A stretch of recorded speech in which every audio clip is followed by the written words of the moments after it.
Please be seated. Thank you all very much. Thanks for the warm welcome, Mr. Prime Minister. Thank you and Mrs. Martin for a fantastic dinner last night in Ottawa. We really loved it. My only regret today is that Laura's not with me. She went home to thank those who have been decorating the White House for the great Christmas season that's coming up.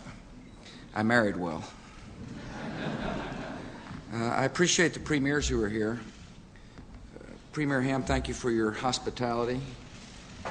Premier Lord, Premier Benz, and Premier Williams, I appreciate you all joining. I want to specifically mention the premiers because as an ex-governor, I feel a special kinship to those who run the provinces here in Canada. But thank you for your service.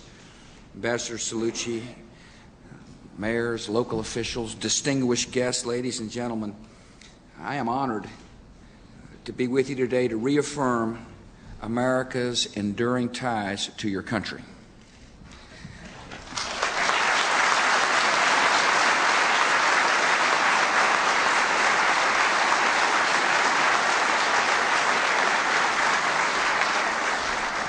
I'm really glad to be in Canada, and I'm really glad to be among friends. I appreciate the warm hospitality we've received. In the past year, I've come to know your new Prime Minister.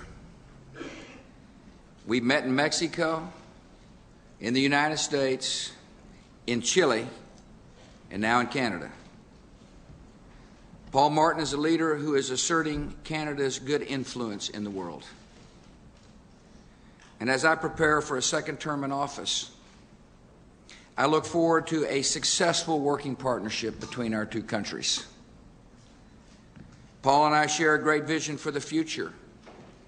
Two prosperous, independent nations joined together by the return of NHL hockey.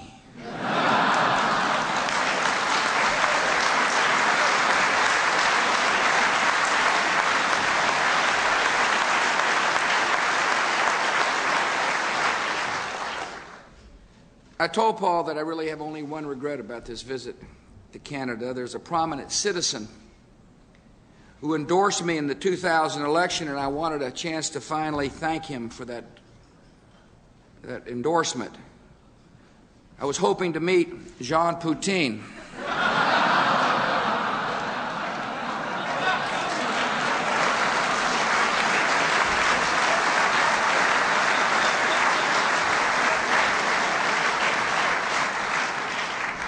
I'm proud to stand in this historic place, which has welcomed home so many Canadians who defended liberty overseas, and where so many new Canadians began their North American dream. I'm grateful for the hospitality shown by the people of this fine city, who have been so very kind to Americans before. 3 years ago, Halifax and other towns and villages from Newfoundland to Manitoba to the Northwest Territories to British Columbia welcomed, as the Prime Minister mentioned, more than 33,000 passengers on diverted flights.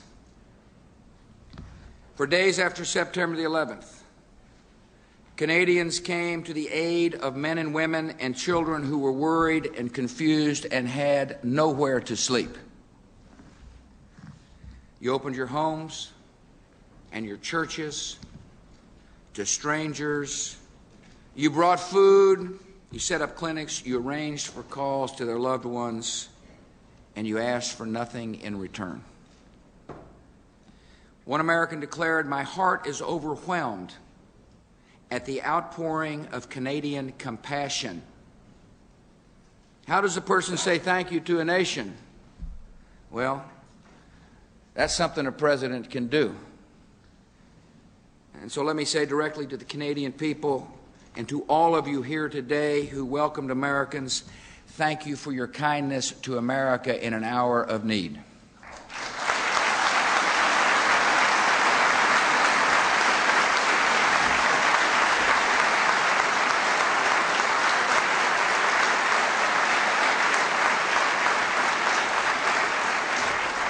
That emergency revealed the good and generous heart of this country and showed the true feelings of Canadians and Americans toward each other. The affection that appeared in an instant will always be there, and it runs deep. Beyond the words of politicians and the natural disagreements that nations will have, our two peoples are one family and always will be.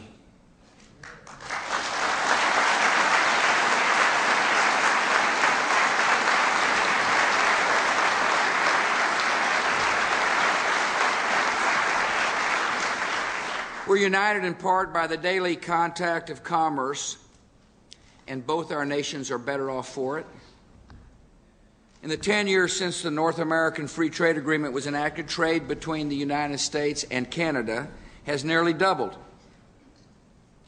23% of Americans' exports go directly north, and more than 80% of Canadians' exports go to my country. So much trade, there are bound to be some disagreements. I proudly ate some Alberta beef last night, and I'm still standing.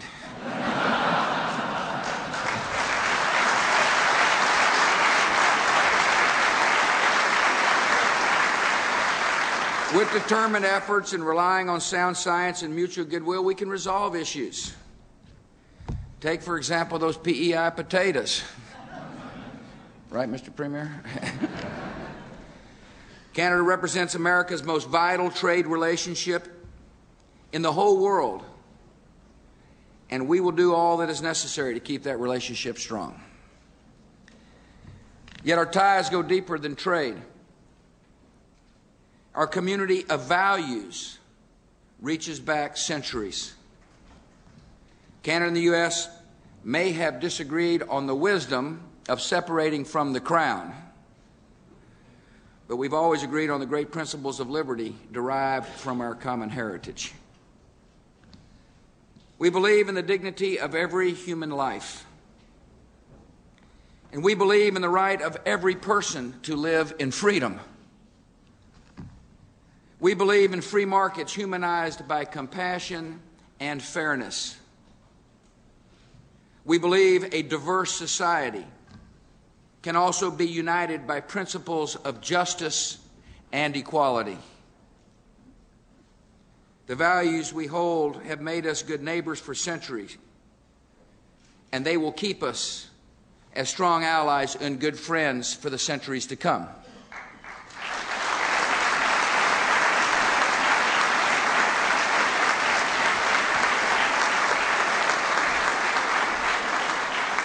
These shared convictions have also led our great democracies to accept a mission in the wider world.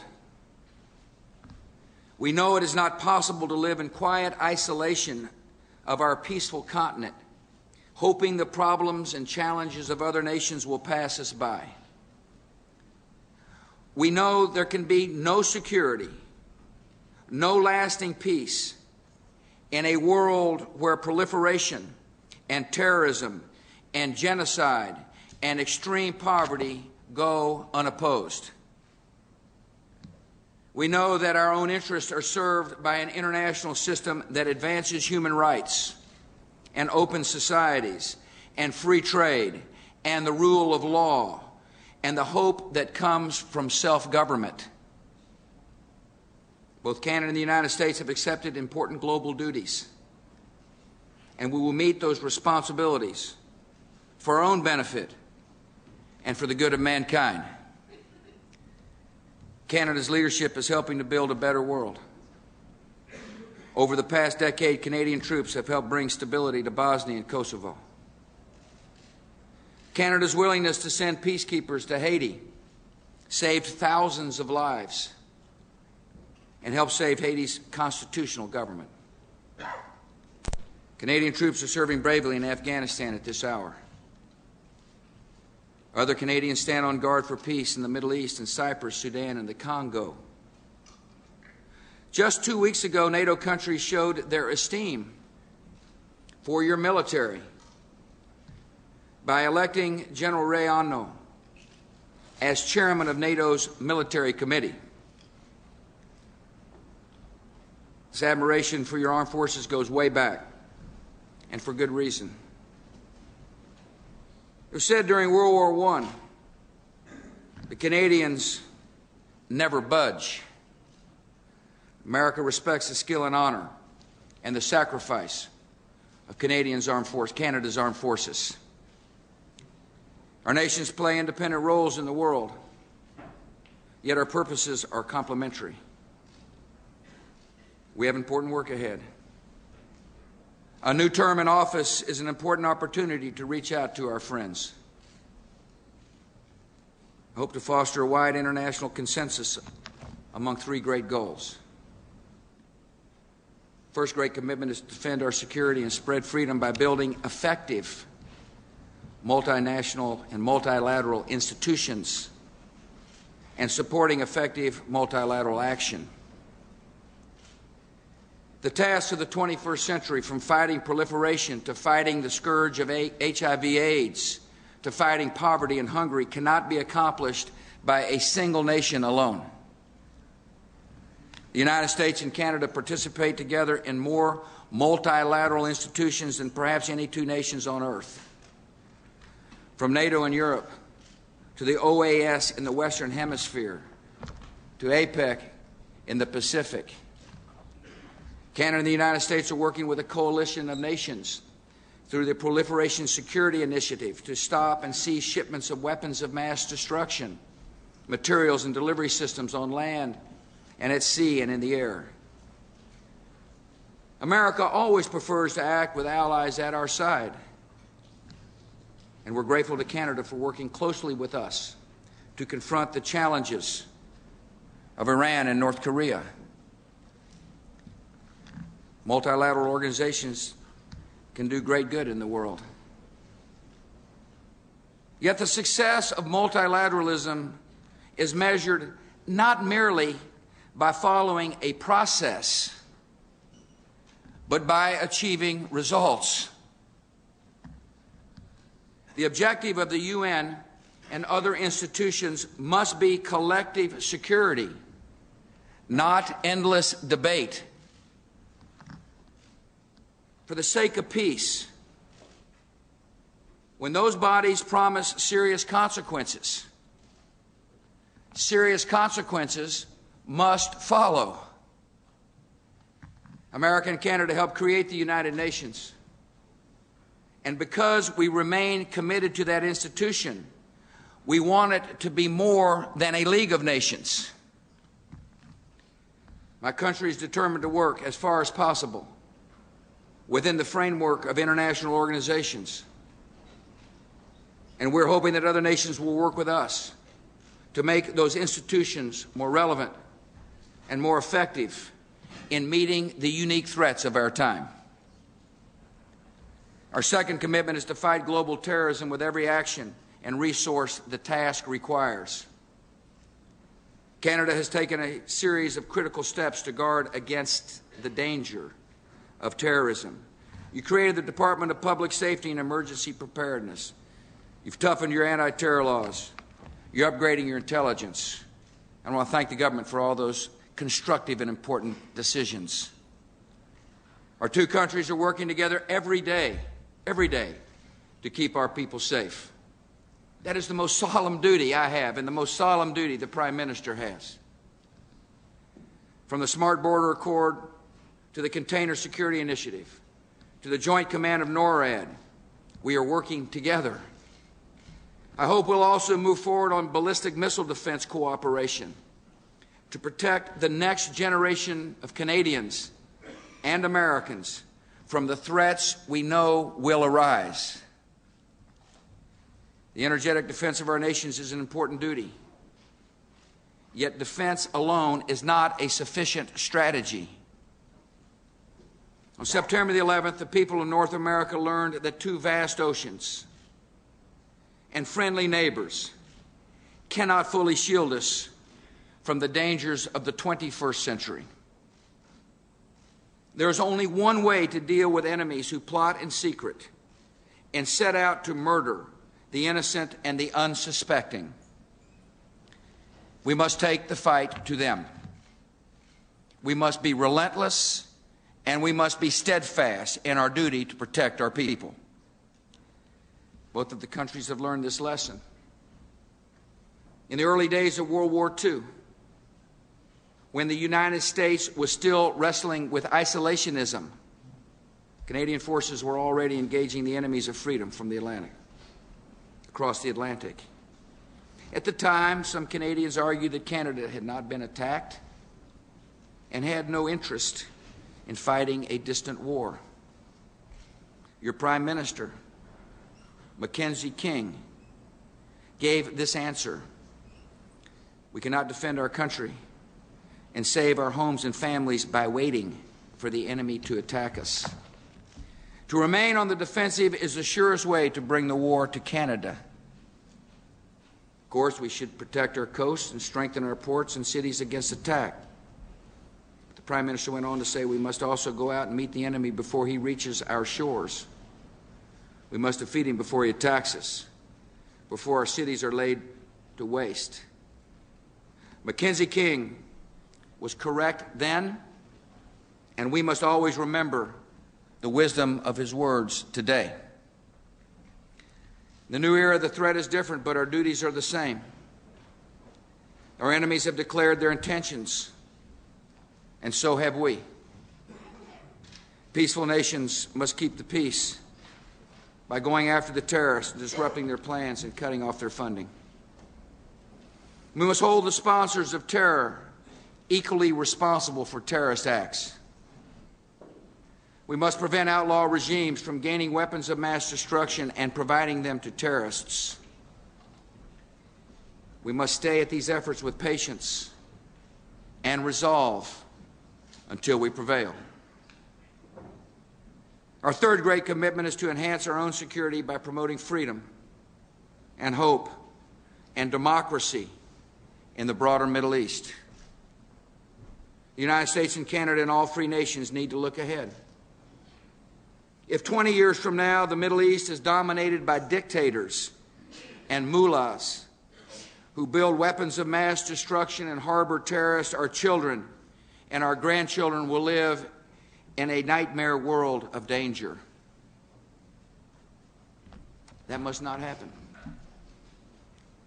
By taking the side of reformers and Democrats in the Middle East, we will gain allies in the war on terror and isolate the ideology of murder and help to defeat the despair and hopelessness that feeds terror. The world will become a much safer place as democracy advances. After decades of tyranny and neglect in the broader Middle East, progress toward freedom will not come easily. I know that. Yet it is cultural condescension to claim that some peoples or some cultures or some religions are destined to despotism and unsuited for self-government. Today in the Middle East, the doubters and pessimists are being proven wrong.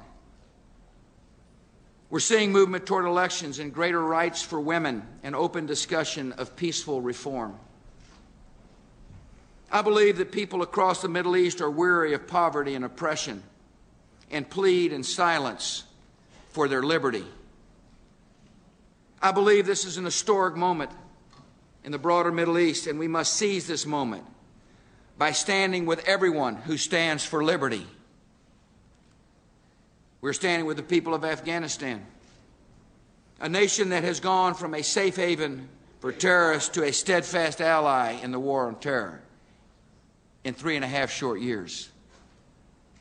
Canada deployed more than 7,000 troops and much of your Navy in support of Operation Enduring Freedom. This year, your country has led the International Security Assistance Force in Kabul. The coalition we share is doing honorable work. Yet democracy is taking hold in that country because the Afghan people, like people everywhere, want to live in freedom. They registered by the millions to vote in October. They stood in long lines on Election Day.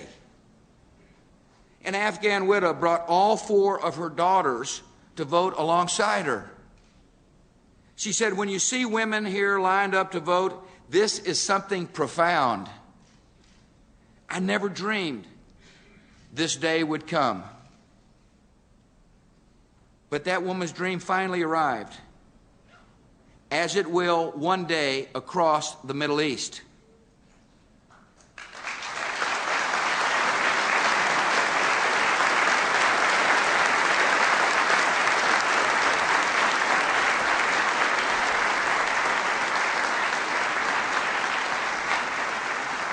These are unprecedented, historic events that many said would never come. And Canadians can be proud of the part you have played in the advance of human liberty. We must also stand with the brave people of Iraq who are preparing for elections on January the 30th. Sometimes even the closest of friends disagree. And 2 years ago, we disagreed about the best course of action in Iraq. Yet, as your Prime Minister made clear in Washington earlier this year, there is no disagreement at all with what has to be done in going forward. We must help the Iraqi people secure their country and build a free and democratic society. The Canadian government has pledged more than $200 million in humanitarian aid and reconstruction assistance, and agreed to relieve more than $450 million in Iraqi debt. That help is greatly appreciated. There's more work to be done together. Both Canada and the United States and all free nations have a vital interest in the success of a free Iraq. The terrorists have made Iraq the central front in the war on terror because they know what is at stake. When a free and democratic society is established in Iraq, in the heart of the Middle East, it will be a decisive blow to their aspirations to dominate the region and its people. A free Iraq will be a standing rebuke to radicalism and a model to reformers from Damascus to Tehran. In Fallujah and elsewhere, our coalition and Iraqi forces are on the offensive, and we are delivering a message. Freedom, not oppression, is the future of Iraq. Freedom is a precious right for every individual, regardless of the color of their skin or the religion they may hold. A long night of terror and tyranny in that region is ending, and a new day of freedom and hope and self-government is on the way.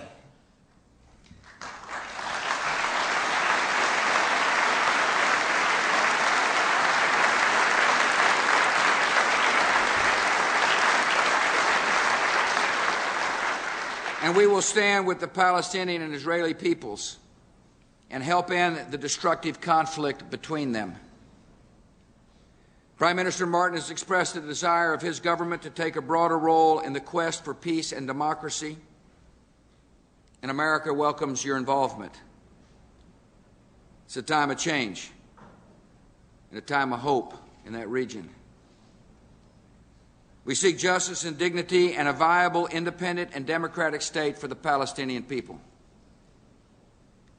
We seek security and peace for the state of Israel, a state that Canada, like America, first recognized in 1948.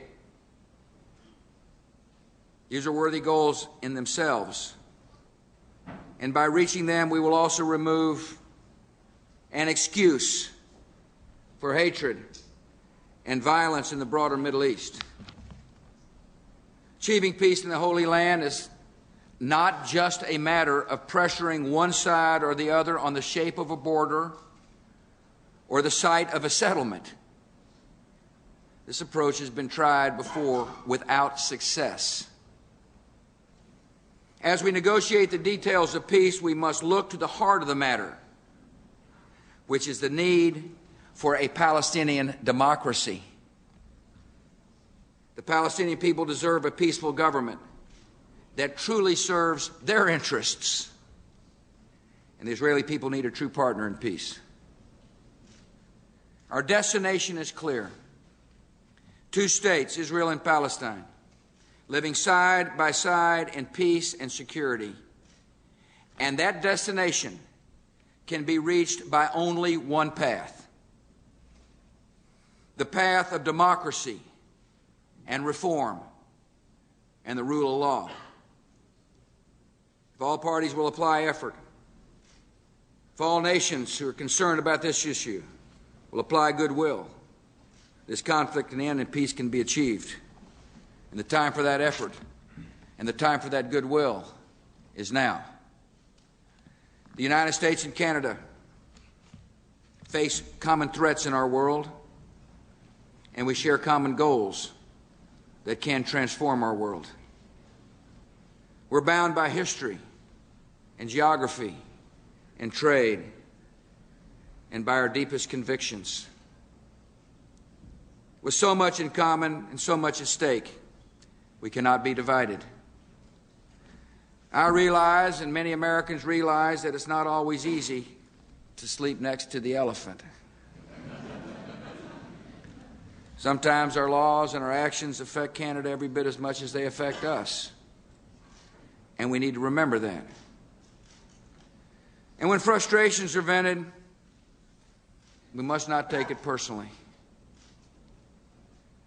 As a member of Canada's Parliament said in the 1960s, the United States is our friend, whether we like it or not.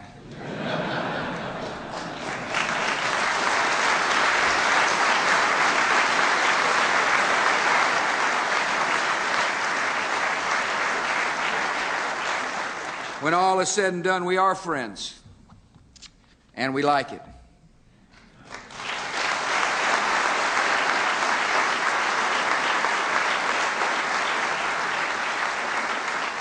Three years ago, when the American planes were diverted away from home, passengers knew they were safe and welcome the moment they saw the maple leaf flag. One of them later said of the Canadians he met, "They taught me the meaning of the word friend."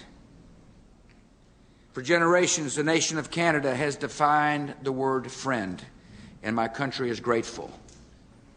God has blessed America in many ways. God has blessed us because we have neighbors like you. And today, I ask that God continues to bless the people of Canada. Thank you.